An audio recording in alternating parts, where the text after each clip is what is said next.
मेरे हाथ में अखबार का कुछ पन्ना है, आप सभी देख सकते हैं, और मेरे बगल में मेरी माँ है। घर पे पुलिस वाले जाते हैं और कहते हैं कि बेटा को हाजिर कराइए, गिरफ्तार करवाइए, हाजिर करवाइए। तो चलिए ठीक है, मैं गिरफ्तारी दे रहा हूँ और जेल जा रहा हूँ मैं। मम्मी के साथ बैठा हूँ और देख सकते हैं ये आप लोग 21 फरवरी का अखबार में। हेलो फ्रेंड, नमस्कार। आप सभी का स्वागत है आपके अपने यूट्यूब चैनल बकलोल टॉक्स में। आज हम बात करेंगे एक और बिहार का जो नवी फिल्म डिप्टी सीएम है, जो खुद अपने रेलवे आवंटन के केस में खुद ही बाहर है अभी, जिसके घर से घोटालों का इतिहास रहा है, वो अब दूसरे के ऊपर छवि बिगाड़ने का प्रयास कर रही थी ताकि लोग मेरे खिलाफ ना बोले, मेरे पक्ष में बोले, सब कुछ मेरे हिसाब से वो ऐसा सोचना है उनकी। तो उसी में अभी मनीष कश्यप का नाम आया कि तुम गलत प्रचार कर रहे थे, गलत न्यूज़ को आप बना के आप लोगों के समक्ष द्वेष पैदा करने का भाव रखते थे। तो इस कारण मनीष कश्यप को भी अरेस्ट कर लिया गया और उसकी जो बैंक अकाउंट है, 3 बैंक अकाउंट है, उसको भी सोशल मीडिया पे साझा किया गया ताकि लोगों के मन में क्या है कि मिडिल क्लास के हिसाब से 40 लाख बहुत बड़ी रकम होती है।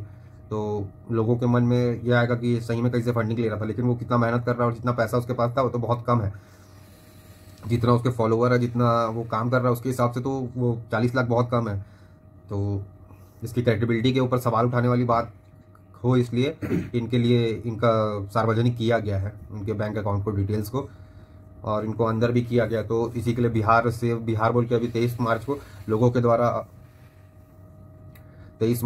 द्वारा बिहार बंद किया गया है वहाँ युवाओं के द्वारा कि पत्रकार के ऊपर अभी ऐसी घटनाएं हो रही है तो और भी होगी। जो लोग सत्ता के अगेंस्ट बोलते हैं, उसको भी, उनके साथ भी यही प्रकार से किया जाएगा। तो ये एग्जाम्पल सेट किया जा रहा है कि अगर तुम लोग हमारे खिलाफ बोलोगे तो हम भी सत्ता में है तो तुम्हें भी बताएंगे, तो सुधर जाओ बोल के, इस प्रकार के ये धमकी, ये इसको अंदर करके बताना चाहते हैं लोगों को। और इसे 23 मार्च को बिहार बंद करने की घोषणा की गई है युवाओं के द्वारा, और यह अपील की गई है कि सेव बिहार बोल के लोग प्रदर्शन करने का, प्रोटेस्ट करने की बात कही गई है। और वैसे तो इनको बहुत जन समर्थन है, इनके बहुत ज़्यादा फॉलोअर है।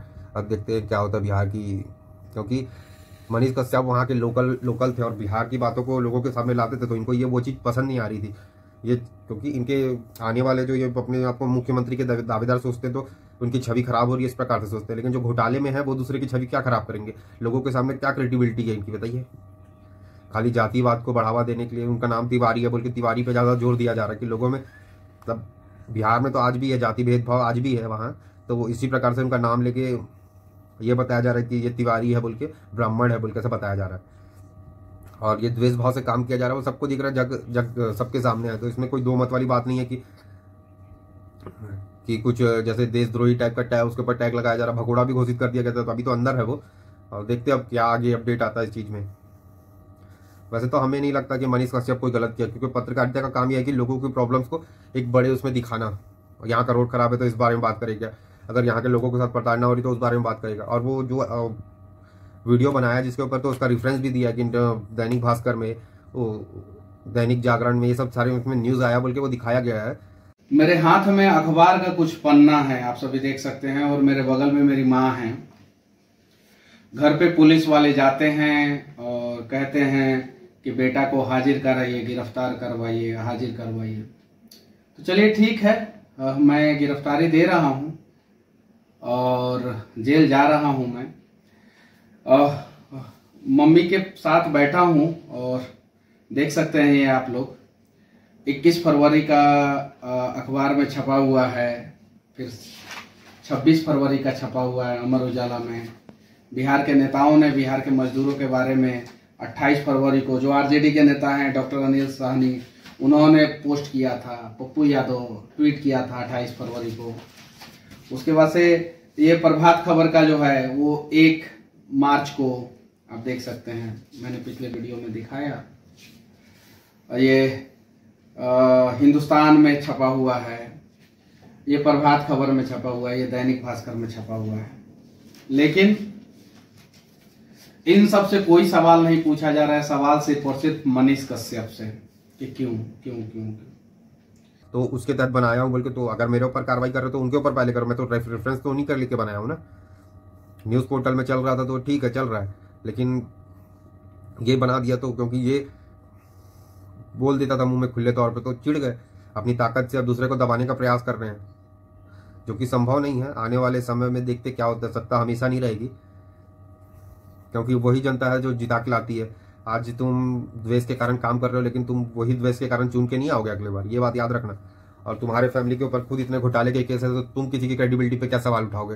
तुम्हारे ऊपर खुद जांच चल रहा है, पूरे परिवार के ऊपर, और तुम हमें बोल रहे हो। अगर जो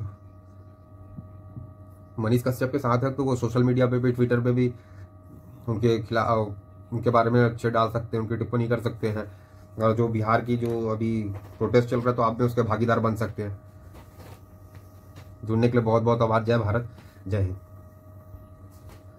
एक इस्लामिक जिहादी के बारे में, जो लोगों को बरगलाने का काम करता था, उसको अभी अरेस्ट कर लिया गया है। आप तो जानते ही होंगे, जालीदार टोपी जाकिर नायक, उसको गिरफ्तार कर लिया गया ओमान से,